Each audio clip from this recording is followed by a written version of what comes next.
great thing about attending a coin convention is the ability to keep up on the legislation and the laws that are affecting the coin industry.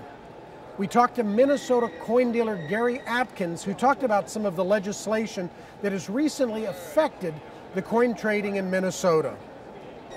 Well, we were trying to get the sales tax on coins and precious metals repealed in Minnesota. And we approached it from the standpoint that it was not good for consumers. Nobody's going to invest in precious metals, for example, if they got to pay a 7.25% penalty right out of the bat when they first make the purchase. So we went to the legislator, worked on that angle, and tried to present it as a consumer protection issue as well, because obviously if people can get a dealer, a local dealer they can deal with, to have a one-on-one relationship, that's much better than trying to buy something through mail order and maybe not know what you're getting or where you're getting it from.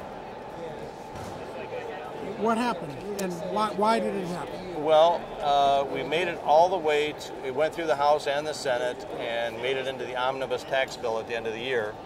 But what happens typically there is, you know, that's where they make their cuts. They have so much money to allocate to different programs, and they felt that they just didn't have the money to allocate to the revenue loss they would have for sales tax on coins and precious metals.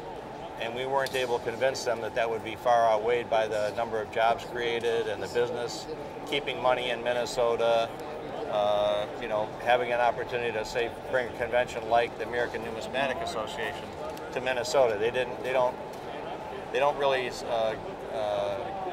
look at that as a positive, and I have no reason for understanding why they look at it that way.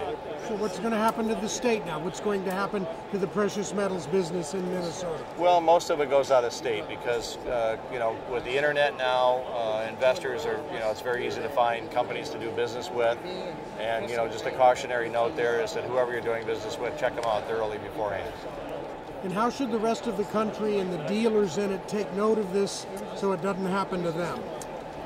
Well, there's currently 32 states that don't have sales tax on coins, and there are states that are jumping on this all the time, but the fact that states need revenue now, it makes it difficult for them to make that decision. So we're kind of at that point where we've gotten several exemptions.